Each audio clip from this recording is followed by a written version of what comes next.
And speaking of Rory McIlroy, by the way, the event formerly known as the Honda Classic is getting an early field boost because for the first two commitments for the Cognizant Classic announced this morning, with world number 2 Rory McIlroy slated to appear at PGA National in Palm Beach Gardens from February 29th through March 3rd. You'll recall he won the then Honda Classic in 2012, held off a fast-charging Tiger Woods to move to number 1 in the world for the very first time, and could mark the Cognizant's highest-ranked competitor since 2015 when Rory was number 1, should he stay at least number 2 in the official world golf ranking. What a boost, a little home game for the 4-time major champ. It really is. I was the Golf Central reporter last year at the Cognizant Classic, what was the Honda Classic at the time, and there was a lot of angst in South Florida about what was going to happen to this event. Honda had been a very loyal sponsor. There was a lot of uncertainty going forward. You have to give not just Rory credit, but certainly a monsoon of credit, but also Rickie Fowler. And sure. I think a lot of the South Florida players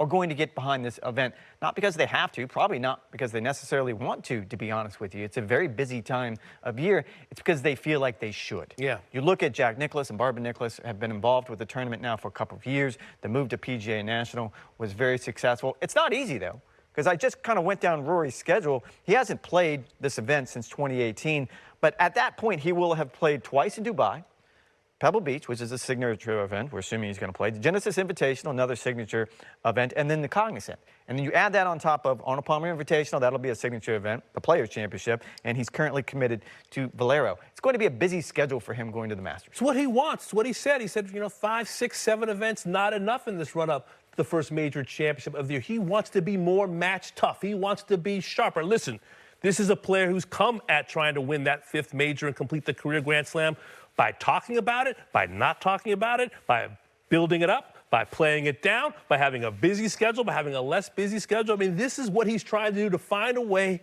to get that elusive green jacket. As we say in the South, bless his heart. He's tried everything he can possibly do to do this. And again, this kind of goes to the idea that we've mentioned a couple of times this week, that Tiger Woods made it so unfair for everyone else. I mean, he was able to peak those 4 times a year, better than anyone probably in the history of the game. No disrespect to Jack Nicklaus. And Rory has tried everything. Yes. And it does need to be pointed out, the fact that he has stepped down from the policy board, I think this factors into that decision as well, because he doesn't have those distractions. Well, for the viewers, the more Rory, the better for the game of golf.